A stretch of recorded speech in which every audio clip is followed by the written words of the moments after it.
Namaste, beautiful souls. It's Dr. Danny, physician, astrologer. Welcome back to my channel. I am so excited to give you this presentation today. This is kind of astrology, but it's more numerology and decoding today. When I I had a healing session about a week ago with a friend of mine in South Africa, and he does distance energy work. And he said to me, "What do you want to work on?" And I said, "I want to I want to go big. I want to let my inner flame just, you know, I want to take the top off and just let it burn. Let the world see it, kind of go big or go home kind of energy." And he says, "You want to roar, right?" And I says, "Yeah." And so he did his distance thing, and I had a vision while he was doing it. And the vision was about this beautiful, like, winged white snake, this white serpent. And it had gold in its scales, like a gold pattern on it. And the wings were just magnificently beautiful, and these beautiful red eyes and this forked tongue that, kind of came out and said hello. But what was so interesting about this vision is that this energy was not unfamiliar to me. About a year ago, when I made the big decision to switch jobs, to go from having a clinical practice and the daily grind, the Monday through Friday kind of energy, I made the decision to leave and do the kind of work I do now, which is more shift work, energy, emergency based work, and then really dive into my astrology practice. So when that happened, when I made the decision, it came with all that, the grief and the anxiety and the fear of jumping into something different. And I had a vision of a white snake, but it was different. At this particular point in my life, I was thinking very small, feeling very small. But the snake appeared and on my chest, and I could feel the weight of the animal just sitting there as I was laying back. And I could feel the cool skin, and it was pure white, red eyes, and it kind of, its little tongue sniffed my face. And what happened after that has been nothing short of miraculous. I've been living my life in flow and um, receiving and enjoying just the benefits of living in flow, if that makes sense. I mean, yeah, it's not every day, all day, but it's definitely a lot more than it used to be because of the daily grind. So I was thinking about Venus and Pisces, and I had this healing session with my friend, and then I had the vision of this white serpent. But I was still trying to, go through the decode through the next couple of dates on that big timeline that we've been working on. And I had done 2 of the dates, and I just kinda put it aside because I was thinking about other things. And then I started checking out, the numerology ciphers with all the themes around white serpent, and it just came together. It came together, and the way that it came together, I'm gonna walk you through that, in this presentation today. We have 144 slides. They're going to go fast, but don't worry. 144 is a Fibonacci number, and I'm going to go into all of that. 89 is also a Fibonacci number. And 55 is a Fibonacci number. So is 34. We're going to consider both 55 and 34 today, as well as one date associated with the eclipses and then one date associated with Mercury's cycle. We're going to bring it all together under the theme of the white serpent. Now, the last time I saw this white snake, everything started to kind of come together. And I think seeing this white serpent a little bit bigger, a little bit more bolder, really gives me a good feeling, almost an excited feeling about this next wave of energy that we're going to go through. So we're going to break it all down. So let's see, who do we have here today? We have 12 in the chat. That's pretty good for a Thursday at lunch. Let's see who's here. Ultimus is here. Thanks for the sound check. And Lori from Washington is here. Happy Thursday, Miss Lori. Thank you so much. Greetings, Starseeds. Yes. Lisa Ann Jet Lewis is here. This is going to be, yes, it's going to be. I mean, if you are here with me until the end of this, you hopefully you'll walk away as amazed and as lighthearted as I am. Yeah, I gave you guys a astrology video earlier in the week. I wanted y'all to be ready for the new moon that was yesterday. How's everybody feeling? I'm feeling so good. I love this energy of Venus in Pisces. It's it's like dreamy, ethereal, very visually oriented, sound oriented. So I hope I'm clear today with what I'm presenting. The good news is that Mercury is about to start a brand new cycle, and we're going to talk about that too. So, oh, and we have fellow traveler here. Hello, my love. Thank you so much for coming. The African wolf is here. Peace to the chat. Oh, this is so good. We're going to have a great time. The other thing I have for you today, which will be amazing, especially for those of you that love astrology and love to geek out on astrology. Um, I'm going to share my screen real quick because I want to share with you what I'm going to share with you at the end of this presentation was inspired by one of you. And so I love y'all's comments. They are wonderful. I think that this is probably one of the kindest and most spiritually enlightened communities I've ever had the honor to be a part of. And so thank you guys just so much for being here. And I appreciate all of you. Let me share this quick comment so that you can get a background for why I'm going to show you this amazing little piece of astrology at the very end. So we'll share the entire screen and let's look at this image. So I want to say it was probably about 3 weeks ago when I gave you guys the first look at the timeline of the big coming wave of astrology energy that we have. Adonai Blackwood comment and she said, "Great video, Dr. Danny. I love all the connections you've shared. I love Venus. I think she must be my chart ruler." Anywho, I did a bit of exploring while listening to you and I found this nugget, the golden angle. It's approximately 137.5 degrees. And for those of you that have been listening to me, hopefully you saw this, but I'm going to show you this and we're going to look at it in a chart. But we'll get into that a little bit more. But it's really interesting because it's related to the fine structure constant.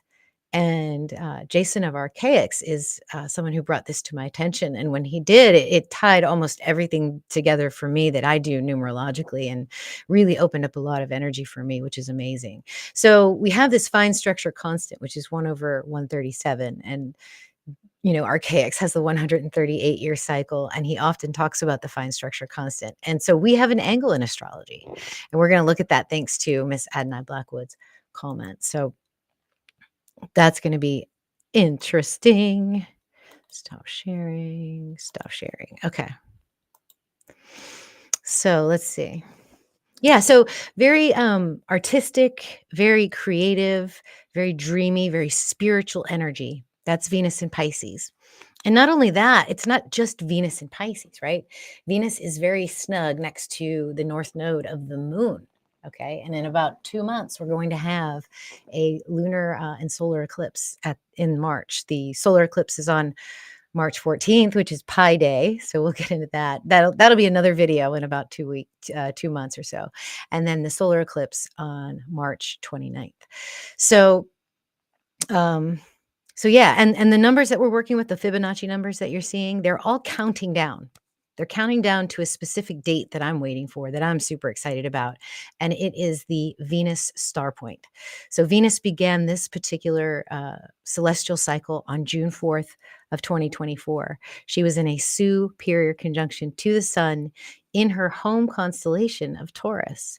Not only that, but it was also a brand new Mercury cycle. So it was a really nice time for setting intentions and beginning larger creative projects. And so that's what I did. I set out to create the school for learning constellational astrology, Stellar Foundations, the place where you guys can, if you're curious about my work, if you're curious about working with the stars, it's a great place to start. And it's a community. We just launched our inaugural group on the 20th of January, and what a bright, amazing group of people. I'm super excited to see what all of them do with this knowledge of constellational astrology. So that's the journey I'm on, and that's going to be peaking right at the end of March, along with the eclipses. And then Mercury will also do a retrograde cycle at the very same time. So we have three very disruptive, very transformative energies all peaking and climaxing right at the end of March. And that's what the timeline is that we are going through. So by the time we get to this point in real, actual, physical, ordinary time, I want you guys to be completely prepared and in utter awe of the magic that you have within you to use these energies for your highest and your greatest good. So that, my friends, is my intro. Let me go ahead and share my screen and we will get into this. So it's going to be a little bit different than what we've been doing. And actually, before I even get into that, I think I'm going to share my screen. We're just going to take a look at the sky. And then I want to show you something really cool between Venus, Earth, and the sun. And then we'll dive into the presentation. So let's share and let's do this. Oh, I can't wait for you guys to see this. All right, here we are in the actual sky. We are going to use this little clock down here to speed up Venus's movements so we can watch what she's doing over the next few months, because that's basically what all these presentations are for, is for you guys to join me on the journey of Venus. Okay, so this was the beginning of January when I published that timeline. Let's move her up in the sky a little bit. There we go, because the sun's a big part of this too. And I said, all right, guys, this is 80 right here. December 24th is 89 days before that Venus star point. So let's take the journey. Let's go on it. Let's see what Venus and Sun are doing here. So we passed the new year. Venus and Saturn were conjunct on the 18th. That perfected. I showed y'all pictures of that on the last live video. The Sun moved into Capricorn on the 20th, and then Venus moved into Pisces. So let's zoom in just a little bit because I want to show you, there's Neptune right there. You can't see it this far zoomed out and when we move forward, but watch Venus's movements as we move through Pisces. The north node of the moon is also right here, Rahu. So you have Neptune and Rahu right there. That's this is the new moon we just had. Hopefully you guys got that astrology. And this is today. So let's see. She moves through Pisces. Look at that. She's slowing down. Do you see that? With respect to movement from the sun and her position. And the distance between Sun and Venus are getting closer and closer and closer. Keep an eye on Mercury too, because Mercury is also going to go. That was the time change. Look at them. They're both moving behind the sun. And guess what? Okay, so here it is. This is Venus's inferior conjunction with the sun. Back here was the lunar eclipse, inferior conjunction with the sun for both Mercury and Venus, and then the lunar eclipse on the 29th. So you see how all of that is piling right on top of the North Node, Neptune, Venus, the sun, all of this energy is right here. This is very, very mystical skies. Okay, so this is what we're looking at. This is the actual sky moving and the planets moving through all of that. All right. So now I want to show you this before we get into the presentation. I know many of you have seen this if you've been following my work, but for those of you who are new, those of you that see this later, this is very important to understand this relationship. And what I'm about to show you is a simulation of, with Earth in the middle. This is the sun orbiting the Earth from our perspective. So we're standing here watching all this action. And then this is Venus orbiting the sun. This position from Earth, Sun, Venus in this particular order is the superior conjunction. This was June 4th of 2024. This was the beginning of the Venus creative cycle. So I'm going to hit play. It's about a minute at 2 times speed with no volume. And I want you to watch. Look at this. Here's the retrograde. Pisces Venus Star Point. Swings back around. Starts another cycle. Each one of these cycles from superior conjunction to superior conjunction is 20 months. So the way I like to think of a Venus cycle is that when we're at the beginning right here, this superior conjunction is the conception. So the conception of a pregnancy. I'm an obstetrician, so when I think of pregnancies, this really helps me think about this Venus cycle because from superior conjunction to inferior conjunction, which is this retrograde loop, is 10 months, which is approximately the length of a human gestation. Okay? So we are about to enter this retrograde loop, and this happens fast. What you'll notice in the sky is that Venus will disappear for about 8 days, just completely disappear from view. Ancient cultures would plan battles and strategic maneuvers around the influence of Venus's retrograde cycles. So, do you guys see what I'm seeing? I hope you do. I hope you see a 5-pointed star sitting right here in front of you. This is the number 5. This is an amazing number. This is the one of the days that we're examining, day 55 from March 22nd, Venus's star point in Pisces, um, is full of 5 energy, and I'll show you that in the PowerPoint. But this is 5-5, so 5.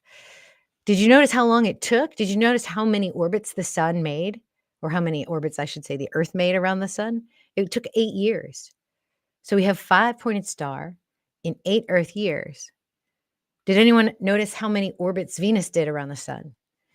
I won't play it for you again, but she did 13. So here we have a 5-pointed star in 8 Earth years with 13 orbits of Venus. Now, to me, that's just beautifully reminiscent of the Fibonacci cycle, the Fibonacci sequence, I should say. 1, 2, 3, 5, 8, 13, 21, 34, 55, and 89. And so the timeline that I'm showing you goes through all of these numbers. And the 0 day is March 22nd, which is Venus's inferior conjunction with the sun, her Pisces Venus star point. A big energy. It's a birth, right? It's the 10 months into the cycle. It's the climax of the cycle. So we are right here, right now, in the 3rd trimester of our creative birth, of our creative gestation. Okay? And big things are coming. Big things are coming for all of us. And so all it means is that we need to be ready for this energy, and we can use it for good. It doesn't necessarily have to be scary or intense or bad. And these white serpents, guys, they're just indescribably and incredibly beautiful. So give me a thumbs up in the chat, like this video. Let's get started. We have 144 slides, and I'm going to actually present it for you in PowerPoint because I found out that I can use my marking pen when it is actually in the present mode. So we're going to do that and see how that goes. So we've got the energy of Venus and Pisces. If you want to know what this might mean for you, I highly recommend y'all look at your birth charts. Use the free chart calculator on my website. Lori will probably put the link in there. And go there, put your details in, and see what house Pisces is in for you. Look and see if you have any planets in Pisces. Is Venus and Pisces and Rahu and Mercury and the sun and moon, are they all going to transit over some particular planet that you have in the early degrees of Pisces? It's a good idea to look, because then you can know exactly how this energy might affect you in a personal way. And then also look and see where Neptune is in your chart. Most of you will have Neptune either in Libra, Scorpio, Ophiuchus, or Sag. All right, so slide 1, Venus and Pisces. This is the timeline that I've been talking about. If you've watched my previous videos, you've seen this timeline before. If this is your first visit onto my channel, don't worry. By the end of this presentation, you're going to know this timeline as well as all my other followers and students. So we're looking at 4 dates in particular today. We're going to review the numerology of day 55. This was earlier this week. Okay, this was the 55th day from the Venus star point. Let's see if we can get that doodling energy to work here. I'm going to go to the pen. Oh my gosh, this is so exciting, you guys. Here we go. So this is day 1 that we're going to start off here with day 55 from March 22nd. And this is when that Venus does that retrograde loop that we watched in that video. So this is the point that we're looking at. We're also going to look at an eclipse point, which is happening on February 2nd. Okay, so this is Sunday coming up. We're going to look at this day. We're going to go out of order and then look at this day, which is the 34th day away, which is another Fibonacci number. And then we will look at the this last date. I wanted to do Mercury last. It'll be February 9th of 2025. And that happens right there. So we will go in this order: 1, 2, 3, 4. Okay, let's keep going. So here's the Fibonacci sequence that I keep talking about. That this is 5, 8, and 13 right here. These are the numbers that are evident in that uh, orbital relationship between Sun, Venus, and Earth. 144 is the 12th or 13th number of this sequence, depending on if you include 0. And we have 144 slides. I sort of planned it that way, and because I had ended on 143, but I was happy with that number because those are the numbers in pi, 314. But then I wanted to add one more thing to the end, and so it ended up being 144, which I'm not upset about. So the Fibonacci sequence encodes the golden mean, or phi. And the way that it does that is by taking the smaller number and dividing it into the larger number. So if you take out your calculators or your phones and you divide 144 by 89, you're going to get approximately 1.618. Now, the bigger these numbers are, the closer they approach infinity, the more perfect and more irrational this number gets. And you'll see the cipher that we're going to use today is the phi cipher. You can get that at decoded.com, dekoda.co. That website I'll show you shortly. Great place to go. There's hundreds of different ciphers you can use. But because it's Venus, because we have this orbital relationship, and because the Fibonacci encodes this phi number, it seemed like the most appropriate cipher to use for the numerology that we're going to decode today. And so here is phi. This is, if you put phi, if you spell phi, PHI, and you put it into the cipher, you get 21. This is a very important number for our decode today. So that's the Fibonacci sequence. And it comes from just adding the number, the previous number to the current number to get the next number. So very simple formula. All right. So these are basically the topics that we're going to go in order: 55, eclipse point number 2, 34, and then the white snake. Now, what I think is super synchronous is that if you put the words Venus retrograde into the phi cipher, you get 55. And we're considering the 55th day, which was January 26th. Okay, and we looked at these energies right here, right? We looked at Rahu and Neptune and Venus in our previous decodes. But Venus retrograde, 55 in the phi cipher. Okay, and that's a Fibonacci number, so that's amazing. Spirituality is also 55. And then meditation is 55. So we are in the stars of Pisces, which is a very spiritual place. We are circling around the energy of Neptune, which is a very spiritual energy. And Pisces and Neptune are perfect for sleeping and meditation and getting into the zone and flow. So here is the number 1.618. I've shown y'all this slide before, but again, this is more words around how we get that golden ratio. I explained that on the previous slide. So I think we can move on. 1.618 is the number we're dealing with. We'll see phi quite a bit. And then, of course, there's pi. Pi is the other number that we are looking at when we're talking about the frequencies of orbits, because an orbit is a circle. And what you find in nature, in our reality, is that when you take the circumference of a circle, right, and its diameter, that ratio is always 3.14 out to a trillion freaking digits. So you can take pi times the diameter to get this circumference. So if you roll this circumference out, it'll be approximately 3.14 times the length of the diameter circumference. And the ratio between them is pi. So that's a number we're dealing with. I love drawing. This is so great. And then finally, we have 1/137-ish. Okay. This is the fine structure constant. This sets up, this is another ratio or another relationship, but between the very, very, very small. And so there's a lot of math associated with this. I really don't want to go into that just for our conversations when they're doing the same kind of relationships and ratios at the subatomic level. 1 over 137 tends to pop up quite a bit.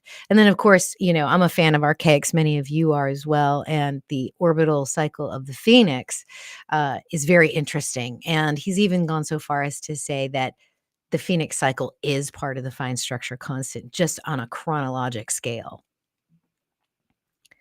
So here we are, day 55.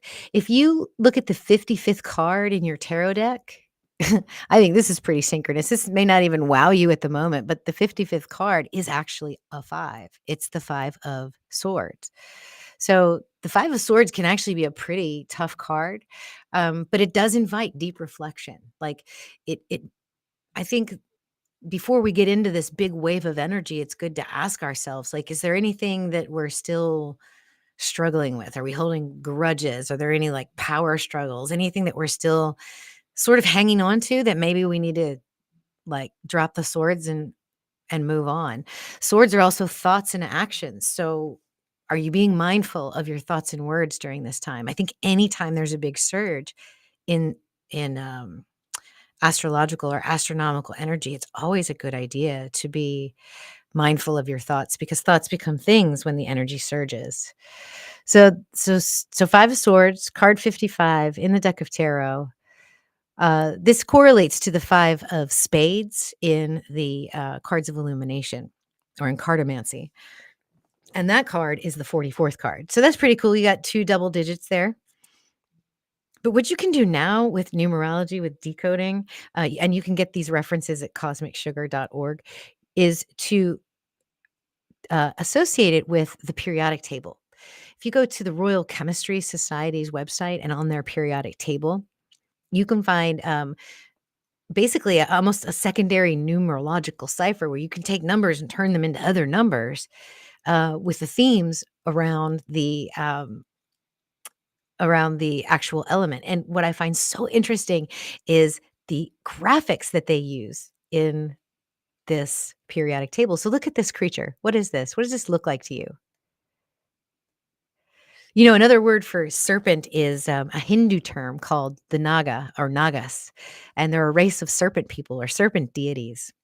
And they're just like any deities in any pantheon. They've got excellent qualities, supernatural qualities. They also have some of the darker qualities, and we watch their drama unplay through mythology and history. And so I just thought it was really interesting that even though this was a Scandinavian energy, this is a Naga. This is a Nagas energy. This is half serpent, half human energy. So when we type in the word Nagas into the Phi cipher, we get the number 21. So here we are exploring this serpent energy, this white Naga, this white serpent, this white snake energy. And this is a picture. I just kind of pulled this off the web from that artist there, but that's a artistic representation of the Naga, supernatural creatures with the ability to. It's basically humans that have the ability to harness the power of the serpent. Now, a lot of times we, in numerology, you can go one way or the other with a number. Like here we have 44, but if we round it up, it would be 45. And I actually asked Logan of Decode Your Reality. I emailed him. I said, there's 3 different ways you can look at the tarot deck. You can look at it from 0 to 77, 1 to 78, or 0 to 78 if you play the fool twice. Okay. So uh, I asked him that, and he said, well, the thing about numbers is there's no boundaries between numbers. Just like with the constellations in the sky, we can draw a boundary for purposes of describing archetypes and actually, pinpointing a precise location. But in reality, they merge together, they blend together. They're more like waves of energy or frequencies. And so it's the same thing with numbers. Like there is a 44 and a 45, but if you go behind the decimal, there really is no boundary between these two numbers. They're one and the same. They're all the same. But I can take 45. I put 45 into the string of the golden ratio. You can go to subidium.com and do that. You can type in 45 and say, where is it in the phi number, like 1.618, da, da, da, da, da, all the way back. And 45 is the 21st digit, which is Nagas. Okay, so we can take 44 or 45 for this. All right. So next thought. So the other thing I did is I took the date 1/26 of 2025 and I put it into the Phi cipher. Now, no matter what cipher you use, numbers will be numbers. So 1's 1, 26 is 26. There's no magic here. But if you add them all up, you get 72. Okay. And what is 72? It's that star that I showed you in the sky as Venus, Sun, and Earth do their orbital dances, and that star that we can draw. And if you draw this star perfectly, that star that we trace as children, you get these triangles with these angles and this polygon with these angles. So 72 are the angles here, and then 36 is here. If you add these two angles together, you get 144, which is a Fibonacci number. Fibonacci. Now, if you take 72 and you multiply it by pi and phi, you get a number that's just over 5.08. There's no name for this. But what I think is super interesting is if you multiply it by 72, you get the exact number of days in a year. Whereas if you just do 5, which is the more pure number, then you get 360, which is the perfect circle, which is pi. Okay? Venus's orbit, like if she's standing on the sun and if you're standing on the sun, you're watching her orbit from the sun's surface, she'll move to the same place in the sky every 225-ish days or so. If you divide that number by 5, you get 138. Okay? That's just too perfect to me. If you stand on Earth and watch her orbit from superior conjunction to superior conjunction, you get 584 days, which is about 20 months. If you divide that by 5, you get 360. Okay?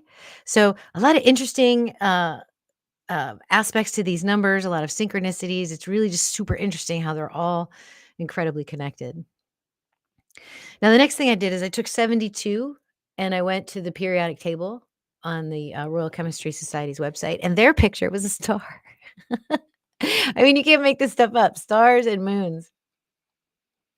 So we're going to just keep hafnium off to the side and remember this because we're going to use this in just a few minutes when we look at the other dates and do a little bit of alchemology.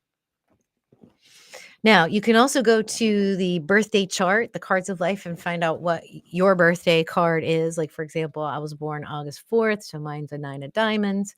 But you can take any date and do that. So I have January 26th. So we're going to go down to January 26th, and we get the Ace of Diamonds. Now, the Ace of Diamonds is also the Ace of Pentacles in the tarot. And that particular card is the 65th card in the deck.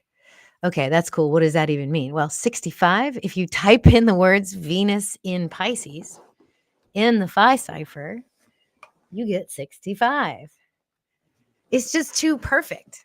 It's just too perfect. When you look at all this together, when you bring the cards in and the numbers in and the periodic table, they just all mesh. You can also spell 55 in the Phi cipher and you get 37. This one might be a little bit of a reach, but we'll see where it goes. 37. If you take 37 the number 19 is the 37th decimal if you take the digits of pi, so 3.14 all the way to the 37th digit, you get 19. So there's a connection between 37 and 19. There's a connection between 19 and 67, and these words tie it all together. Okay? So for manifestation, ask and answer, that's what this cycle's about. That's what we're trying to do with this wave of energy that Venus is coming. We get, manifestation, ask and answered. The 19th prime number is 67. 19 is time. 19 is eternal. And you can tie 19 to 37 and to 55 through the Phi cipher with words. So here we have pi, phi, and all these beautiful connections. All right, so that's that.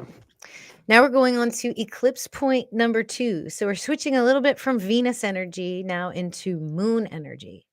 This is very important. The moon will also have an energetic ripple through space and time. And I've talked to you guys about this before.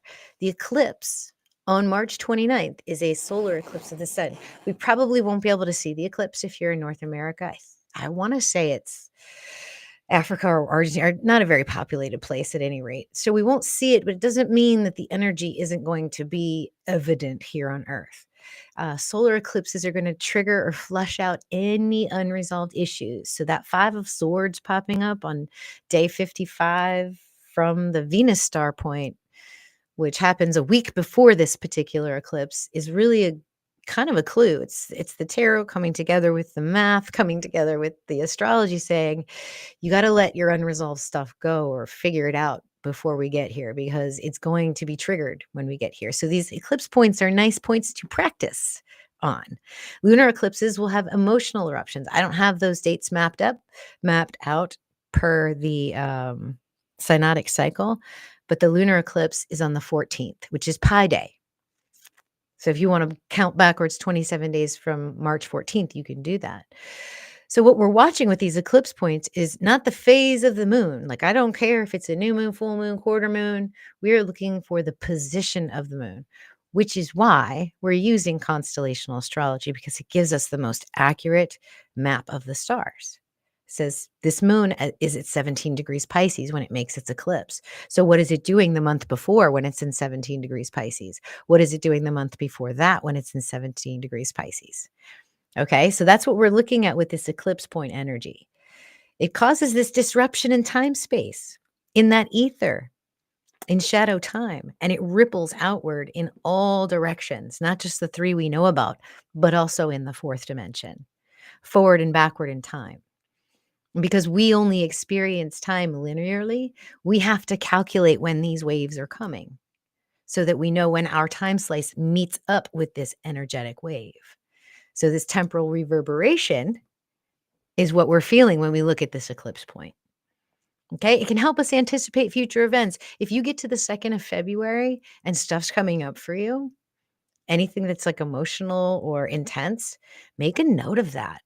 Work through it. You have time. You have 2 months before this eclipse. So, when you experience this eclipse point on the 2nd, you can use it for your benefit.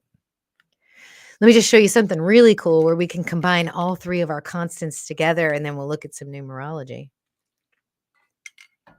If you take 138 and you divide it by both pi and phi multiplied together, remember that number I showed you? The one where we multiplied 72 and got the days of the year? If you divide that number into 138, you get the exact length of the sidereal cycle of the moon. 27.166. It's close enough for me.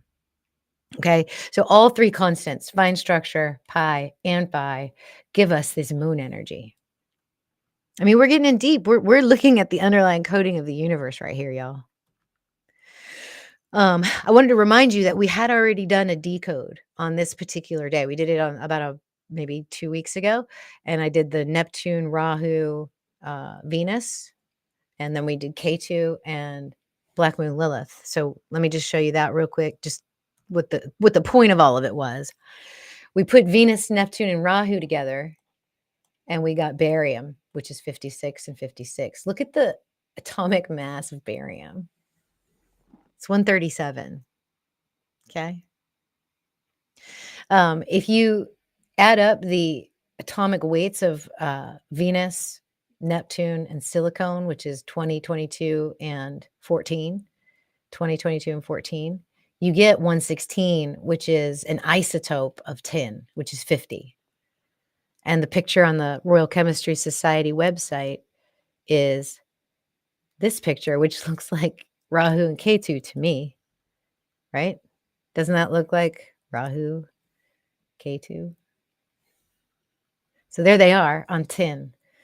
So that gave me a hit to, put these two together. And when I created the compound number, I got the Saros cycle for this particular eclipse. All eclipses have a number called the Saros cycle or series number.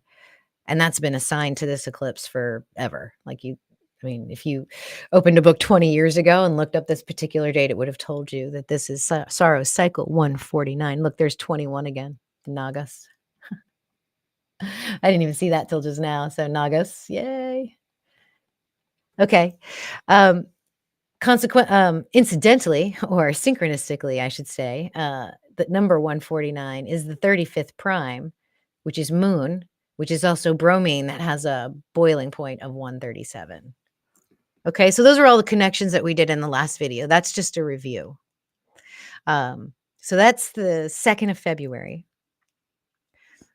This is a timeline a little bit simplified. I took out all the Venus dates and I took out all the Mercury dates so that we could just focus on the eclipse dates and the energy of the eclipse points.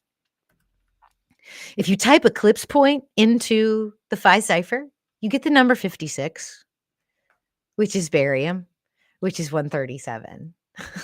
Okay, there's no synchronicities. This is all tied together. This is so stunningly beautiful. I want you to keep this one in mind. We're going to see this a little bit later on in the decode. Just keep 22 and 48 in your mind. 137. You can also look at the days of the year. So I took February 2nd and I checked what day of the year it was, and it was day 33. And that's a pretty cool number right off the bat. That's my life path number, which reduces to a 6. So I thought, okay, it's connecting to me. But more stunningly is if you take the number 137 and you put it into number empire, you get the 33rd prime. So once again, we're tying right back to the fine structure constant, that 137, that 138. You can also, once again, type in 22-2025 and get a a number for that day. I got the number 49 right here. You can go to the cards of life. Remember, we did that for January 26th and for my birthday. Well, if you do that for February 2nd, you get the 10 of spades. Now, this has to be a joke. Like when I was decoding this, I saw this and I said, are you kidding me? I just started laughing because the 10 of spades is the 49th card in the Cards of Illumination deck. What? Okay, so it matches the numerology of the date. This is the atomic, this is the element that we're going to be looking at as well for this particular day. So we're going to keep that element in the back of our mind along with hafnium. And we're going to put that together with one more element very shortly. All right, so you guys doing okay so far? Ooh, Pamela Swan's here. Woohoo! Woohoo! She's woohooing everybody in my chat. I'm so glad you're here. Thanks for coming. And Diana's here. And now she's leaving. Or she was here. We'll watch the replay. Okay. Let's see who else. All right.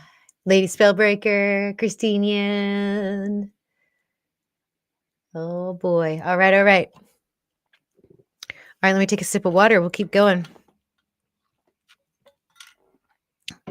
Aren't these snake pictures so beautiful? Oh my gosh, she's just such a beautiful creature. This was very close to what was in my vision, and I have Chat GPT to thank for these images. I just said create this beautiful image for me, and it did. So day 34. Remember, we're skipping a day. We're saving this day for last. But day 34, 216. So 34 reduces to 7. I gave you two things here. I gave you the 8 of diamonds, which is the 34th card. And then I also gave you the 7.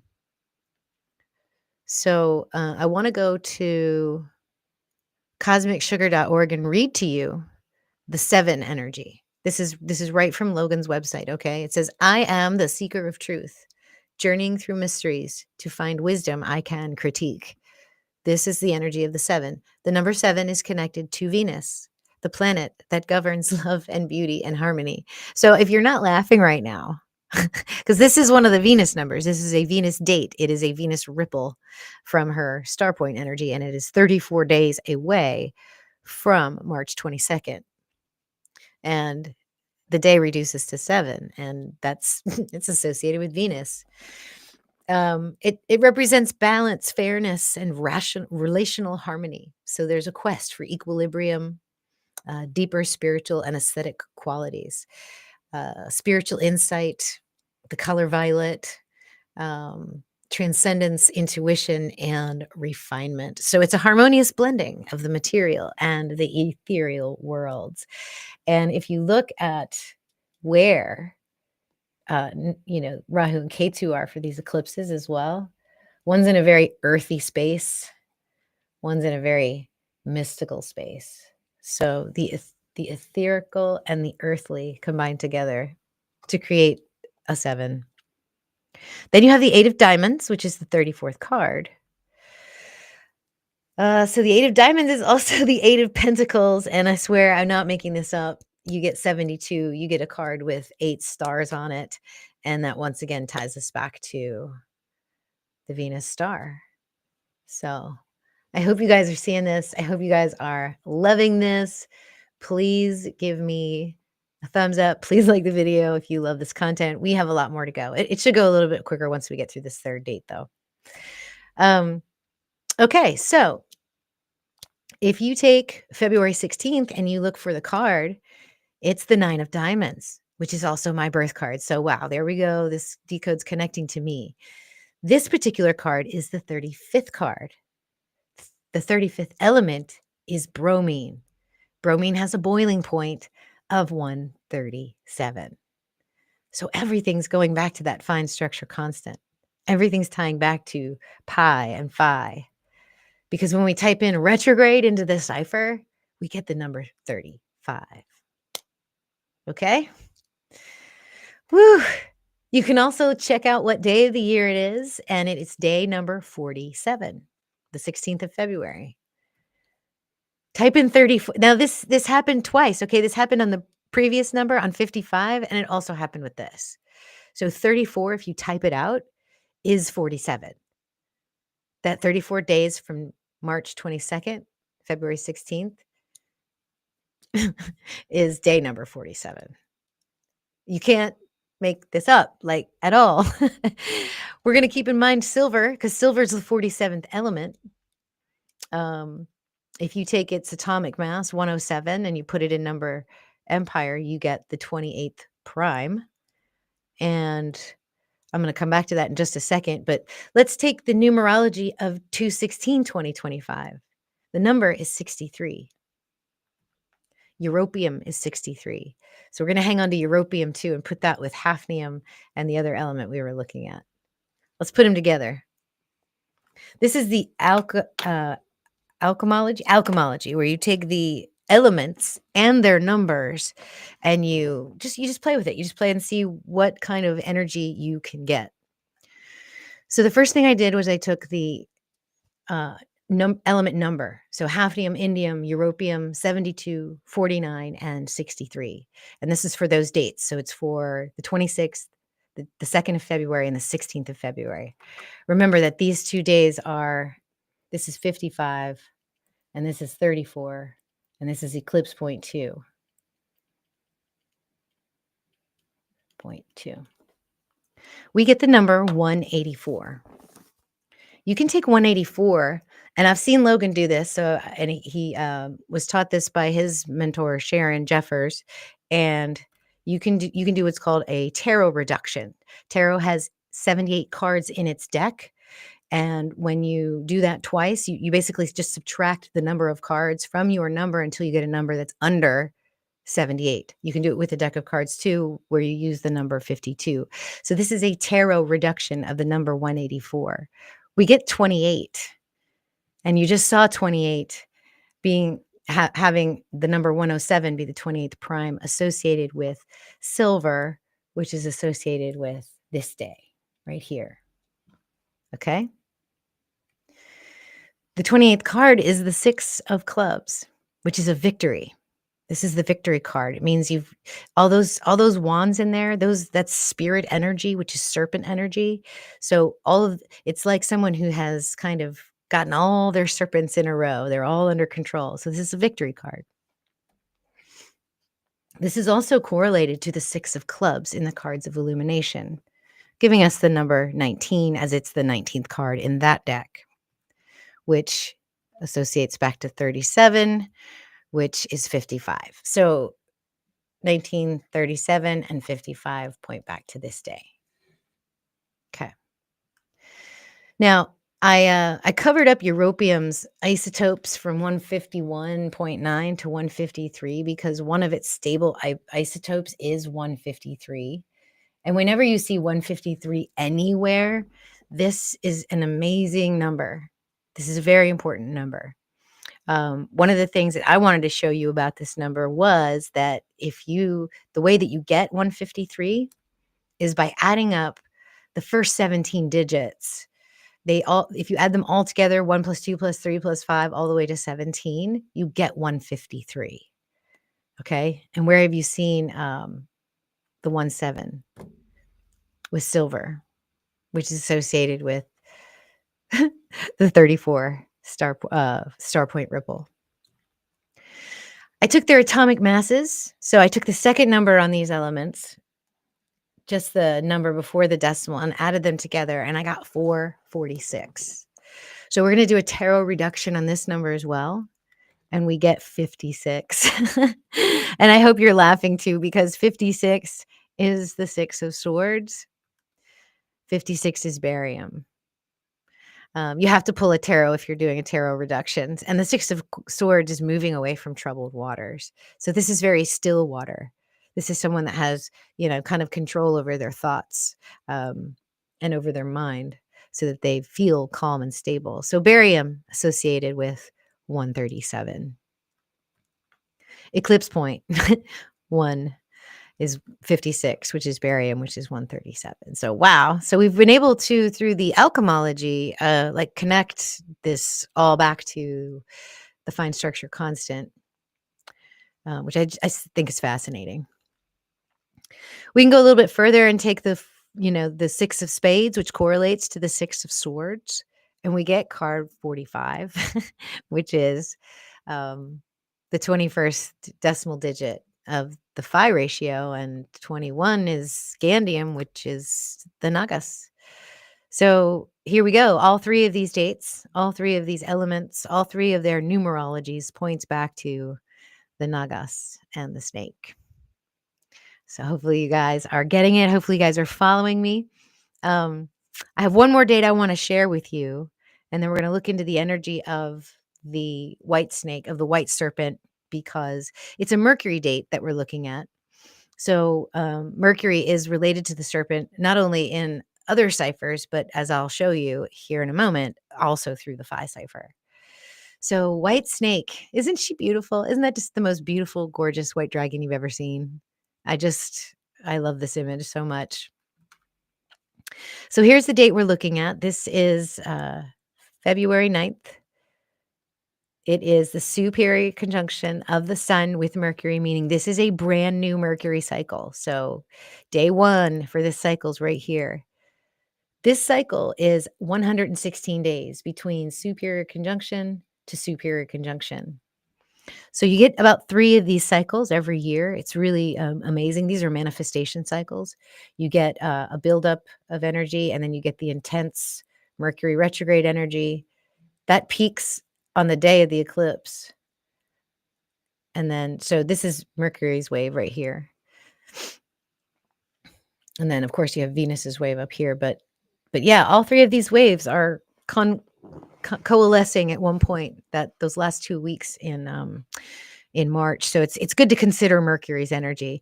But here, what I typically do with Mercury energy is I will ask for something here.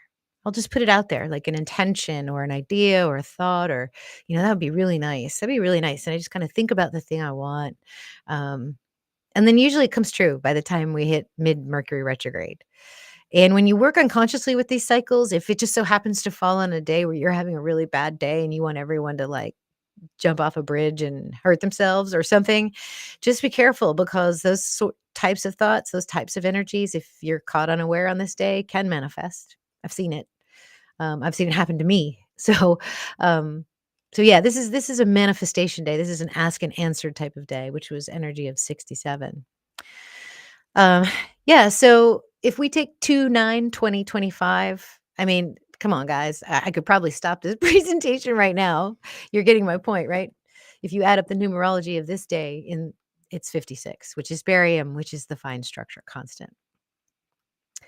On the day of the year, you can go to February 9th and you will get 40. Now, 40 is interesting because Mercury and Sun, if you spell that out in the phi cipher, come to 40. Okay, well, that's cool because this is a conjunction day for Mercury and Sun. So that's pretty synchronistic. Mindfulness is also, or mindful is 40. So even the numbers have the same message for us when it comes to Mercury's energy. Mercury retrograde, if you spell that out, is 59. And 59 in the periodic table of elements is praseodymium. And it means prasios didymos, which is twin. And it puts the Gemini symbol there, which is what Mercury rules. That's the constellation that Mercury rules. So there you go. More synchronicities. I hope y'all are smiling. Yes, yes, yes. All connected. Now, I want to bring up a couple of other numbers. I want to show you how Mercury is actually tied into the Fibonacci sequence as well, because if you look here, Mercury's 24, 89, which is one of the Fibonacci numbers, is the 24th prime number. So, wow, that's pretty cool. It kind of ties back into the Fibonacci sequence in phi. We can look for the 89th isotope of yttrium, and you get the number 39, which, I didn't really want to take this too far, but when I typed in a few keywords, this is what I found. Magician is 39. So, if you think about the Mercury cycle, you basically get, 3 of these a year where you can practice using your manifestation magic, where you can consciously work with the cycle, constantly do pattern breaks. I know you guys have heard the word pattern break before. Well, it's also 39. And so that's where your magic is. And it's all associated with these constants and these sequence of numbers in the universe. What I did a little trick here. I just wanted to play with the math because I wanted to see if we could do something fun. And I took the atomic weight of barium and the atomic weight of praseodymium, and I rounded up this time just for ease. And I got 278. And I said, okay, let's do the tarot reduction again. And I got 44. But I didn't even pull the tarot card because I saw 44, which is the scandium, which is 21, which is the nagas. So, this is amazing. This is all just so beautifully connected. These 4 days that we're working on, that we're working with, that I almost don't even need to do the astrology because the numerology of the astrology gives us the damn words we need to use. And then I wanted to do a little bit of math with you because this is pretty astounding too. If you take the length of the sidereal cycle of Mercury, 116 days, and you multiply that times pi, you get 365 days. So I don't know. If I can get a woohoo from somebody, that'd be great. I mean, it's just magical. So let's look at this white serpent. And I hope those of you that are into numerology notice that serpent or white is 24, serpent is 26. Here we're getting the number 50 again. This, of course, brings us back to the previous decode of 50, which is Tin and Rahu Ketu and the eclipses. So we're tying this serpent, this Mercury energy back into the eclipse. I'm going to do a little tarot reduction on 149 because I didn't do that in the previous decode. And this is a new date, so this might be interesting. We got number 71. And of course, that's our, 7 of Pentacles card. Again, we're getting the stars there, which is interesting. But it correlates to the 7 of Diamonds in the cards of illumination, which is 33, which hopefully you guys know what I'm going to say next. 137 is the 33rd prime number. So yeah, we're tying back to the fine structure constant. We're getting down to the underlying coding of the universe, which I think is incredibly beautiful and amazing. Let's do just a cartomancy reduction on 149. We'll take 52 from 149 until we get to a number that's less than 52, and we get the number 45. What's 45? Okay, that's the 45th card, which is the 6 of spades in the cards of illumination. That is card number 56 in the tarot deck. If we take the 6 of swords and correlate that to the 6 of spades, 56 is barium. Wow. All right, so they both point back to the fine structure constant no matter what you do with 149. 45 again appears at the 21st decimal digit of the golden ratio, which is the serpent, which is the Nagas. Oh my gosh. We still have some more slides. So I did it. I know you guys were thinking about it. I said, okay, White Snake. I'm a child of the 80s and 90s. I remember that band. So let's look at White Snake. Now we have 24 and 24. And that is 48 in numerology, in the phi cipher. 48 goes back to that element I showed you at the very beginning that was associated with Neptune. So we have Neptune here, our friend Neptune, visiting us all the way towards the end of our presentation. And 48, we're rounding up here with this atomic mass, is 22. Do you guys remember what 22 was? Source. Okay, so there's a suggestion here that the energy of the snake, the energy of the serpent, while on a physical level can be all the physical stuff we associate it with, but on the spiritual level might be actually associated with source. This is what the numerology and the alchemology is telling me. So, yeah, Pam says, here I go again on my own. Yep. Going back to source. So, higher self is 48. So, here we are associating the white serpent, the white snake, the white energy with the higher self, tapping into source, the energy of Neptune and Pisces as Venus, Neptune, Sun, Moon, Mercury move through the space over the next couple of months. It's just incredible. White snake, 48. The 48th card in the deck of illumination is the 9 of swords. This is a sad card in tarot. This is nightmares. This is bad dreams. This is our thoughts that are not under control, right? This is the complete opposite to me of the 6 of swords, where they're just on calm waters and all the swords are standing perfectly. This is someone sitting up in bed, tormented by their thoughts. And it's card 59. Mercury retrograde is 59. Mercury is 24. Snake is 24. All right, let's consider Mr. Coverdale, David Coverdale of this band. He's an interesting character. I was going to show you his birth chart, but I didn't want to go too down a rabbit hole with White Snake. But I encourage you guys to run his chart. When you look at his history and the songs he did and the behavior patterns of this band, it just makes complete sense. This man was coded to be the sexy rock star that he is, and he's still alive. He's in his 3rd marriage, I think. But David Coverdale's numerology is 60. 60 is the 10 of swords, which is like the card after the 9 of swords. So after your thoughts kind of ruin your night and you can't sleep because you're tortured by them, you simply surrender and you die. This is almost like a death card. You just kind of give up. It's over. Like I'm done worrying about those thoughts. It's over because then and it's a 10, right? 10 swords. So it's a completion energy. So it correlates to the 10 of spades in the cards of illumination, and that's the 49th card. And remember where we saw 49? We saw that on that eclipse point day. Okay. So the eclipse point, this eclipse is going to be transformational. There's something that we're going to be letting go of so that we can let new in.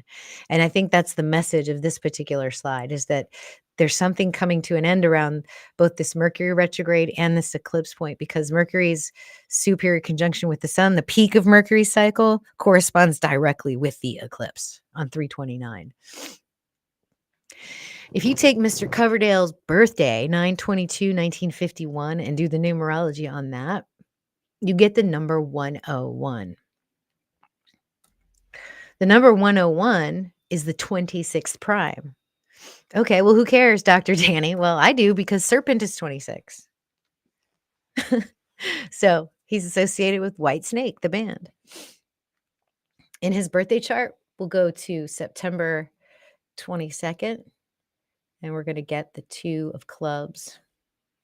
The 2 of clubs is associated with the 2 of wands in tarot. Well, who cares about that? Well, that's associated with snake. So his birthday in two manner of analyses lead to serpent and snake. like he was born to do this. And like I said, if you look at his astrology, it's like, wow. Snakebite is one of his more popular songs, one of his first songs that he wrote. And Snakebite comes to 40. And we've seen 40 before, haven't we? We've seen it associated with Mercury sun and mindfulness. So the Snakebite song, the date of that release of that particular song was 6/2 of 1978. And that date gives us a numerology of 105. If you spell out 137 in the phi cipher, you get 105. So all of this boils down to 105 and 137. Oh, and then if you take 105 and you put it into the pi string, it's the 49th digit, which is the eclipse point 22 of 49. So 22 is a big deal. 22 will be February 2nd will be a day that we can really use. And now it's coming. So you guys know why, that there's coding underneath of it. There's astrology underneath of it. There's astronomy underneath of it. It's an important day. And once again, the 10 of swords. Oh, this is the 137th slide. I just thought I'd point that out to you guys. 10 of spades, 10 of swords, back to David Coverdale's name. So you see, y'all, it is all connected. I am like literally so sad that we're getting to the end of this presentation because this has been so incredibly fun for me. I just want to remind you all to stay positive. That's 60. And indeed, David Coverdale had a lot of Leo energy, so he was a very positive person.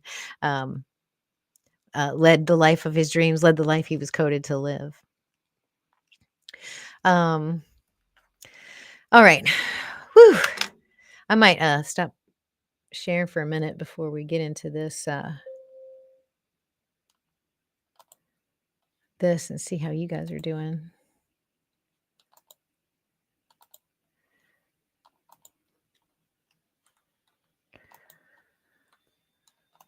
How was that? What'd you guys think of that? Let's see. Let's look at the chat. I got some bams. Got some explosions. I got some laughing. So many rabbit holes. Follow the yellow brick road. And you guys are singing White Snake songs. Brenda, that's hilarious. Brenda says, here I am shaking my ASS on the hood of a White Snake's car. That's perfect. Well, I just thought that was a great way to kind of end all this serious talk of numbers and astrology. Like, we're just here to have fun, right? I mean, the world's such a beautiful place. Magic hats. Good, good. Looks like you guys are enjoying it. Awesome. Awesome. Yeah, that was great. It took me so long to do it, but the time that I was doing it, it didn't even feel like it was passing. You know what I mean? It was just something that once the vision of the serpent came through, it was on. Everything started clicking into place on this decode. It was so interesting. I love the experience. I feel so blessed to have these tools in my toolbox to decode the world around me.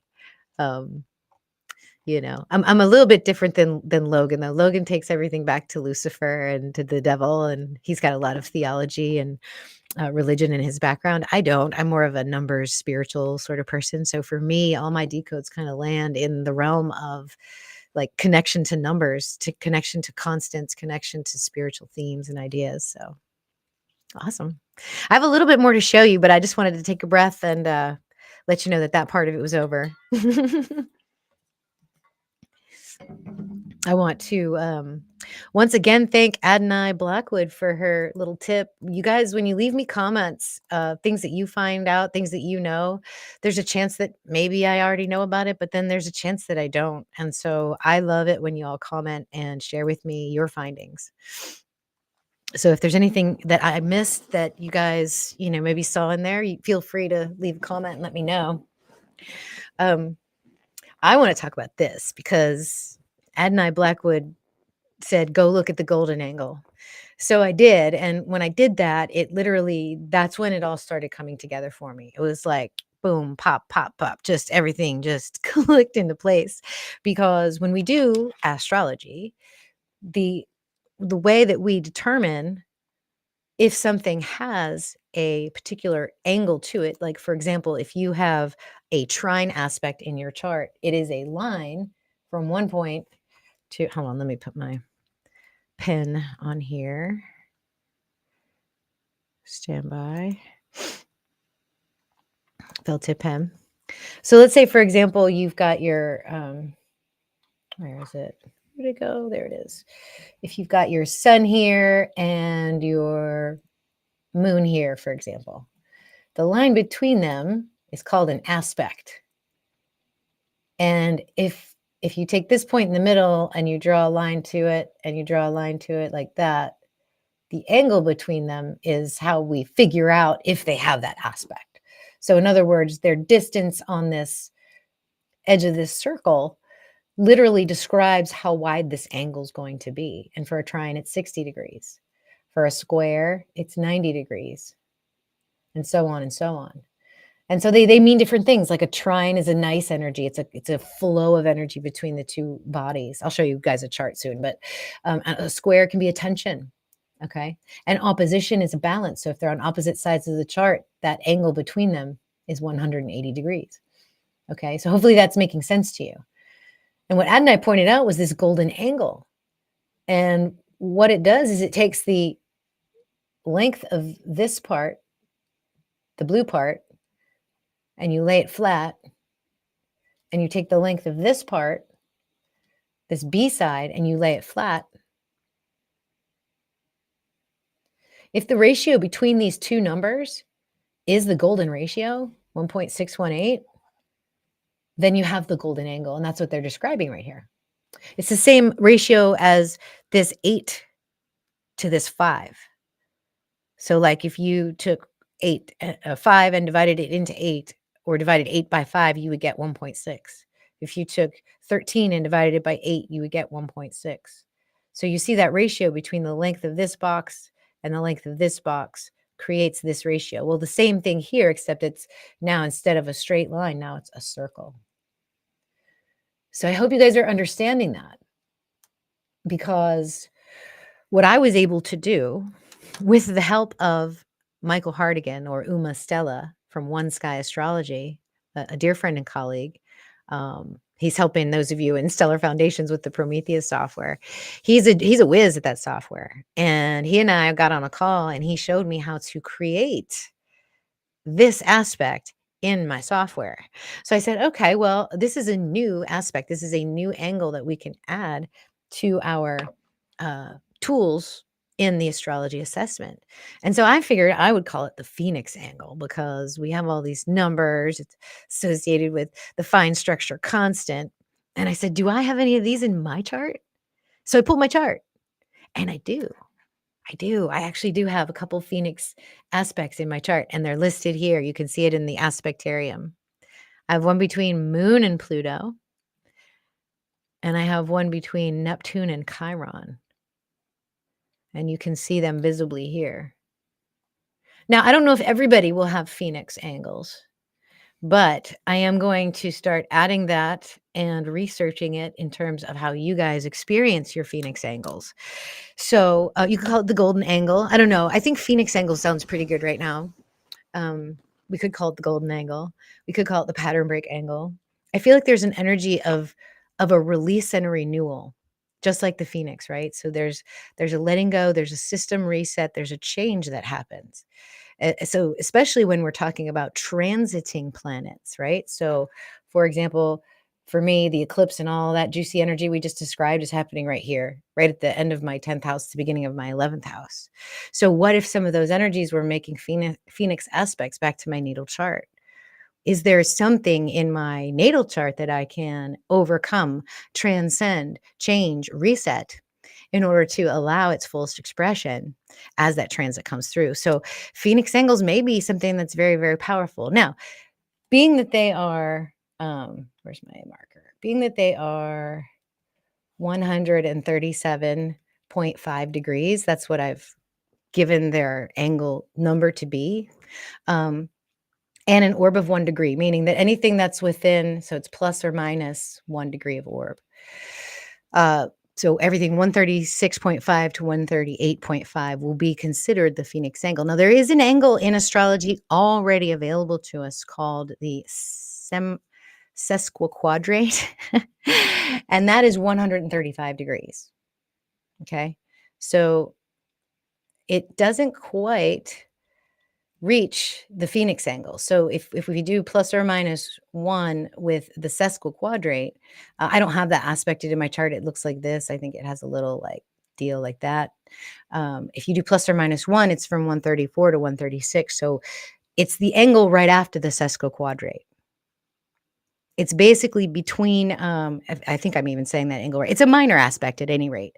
So I think what I'm going to do on my next astrology video is review these minor aspects with you and go into aspects more so that we can discuss what these aspects actually mean, especially these minor ones. Because when you look at a chart and you look at the cycles, you look at how things revolve around each other, you get cycles, right? So whenever like the sun passes over this point in Virgo, I'm on a new Pluto sun cycle. Or whenever the sun comes to my birthplace start, it's a new solar cycle for me. And so when I have transiting sun square natal sun, that is a phase in the development. And so there would be two Phoenix angle points in my solar cycle that I could contend with and look at. And it's an evolution, right? So you have all these approaching energies and then you have leaving energies. So I think that's something that we're definitely going to explore, maybe in the next astrology video, when we go over the more detailed technical stuff. So hopefully that is interesting to you guys. If you have not gotten a natal chart from me, maybe you were thinking about it. I'm starting to incorporate these into my readings. So if you have one, I will mention it. But my links are below if you want a reading. And then this last slide, I wanted to end this presentation with just a little note, and maybe not a little note for many of us, especially if you're getting serpent visions. I know some of you are, is the energy of the snake. This is the year of the wood snake, and the word snake in the 5 cipher is 24. You can reduce that to 6, and the 6th card in the medicine deck is the snake. So I I just thought, okay, wow. All right, this is definitely a spirit-led conversation. So I wanted to read to you what the snake energy was. This is from yumpu.com and 6 snake transmutation in the medicine cards. Snake medicine people are very rare. Their intuition involves experiencing and living through multiple snake bites, which allow them to transmute all poisons, be they mental, physical, spiritual, or emotional. The power of snake medicine is the power of creation, for it embodies sexuality, psychic energy, alchemy, reproduction, and ascension. The transmutation of the life, death, birth cycle is exemplified by the shedding of the snake's skin. It is the energy of wholeness, cosmic consciousness, and the ability to experience anything willingly and without resistance, including death. It is the knowledge that all things are equal in creation, and that those things which might be experienced as poison can be eaten, ingested, integrated, and transmuted if one has the proper state of mind. Thoth the Atlantean, who later returned as Hermes and was the father of alchemy, used the symbology of 2 snakes intertwining around a sword to represent healing. Complete understanding and acceptance of the male and female within each organism creates a melding of the two into one, thereby producing divine energy. This medicine teaches you on a personal level that you are a universal being. Through accepting all aspects of your life, you can bring about the transmutation of the fire medicine. This fire energy, when functioning on the material place, creates passion, desire, procreation, and physical vitality. On the emotional place, it becomes ambition, creation, resolution, and dreams. On the mental plane, it becomes intellect, power, charisma, and leadership. When the snake energy reaches the spiritual plane, it becomes wisdom, understanding, wholeness, and connection to the Great Spirit. If you have chosen this symbol, I think this symbol chose us, there is a need within you to transmute some thought, action, or desire so that wholeness may be achieved. This is heavy magic. But remember, magic is no more than a change in consciousness. Become the magician or the enchantress. Transmute the energy and accept the power of the fire. Woo! All right, card 143, which is pi. And then here are the final messages from our decode on slide 144, the 13th Fibonacci number. And I'm out. All right, so that's the presentation, guys. I hope y'all enjoyed it. If you guys have any questions, feel free to put them in the comments. Like I said, if you want to work with me, all my links are below. If anybody has anything they want to say, let's see. I got some more BAMs. All right.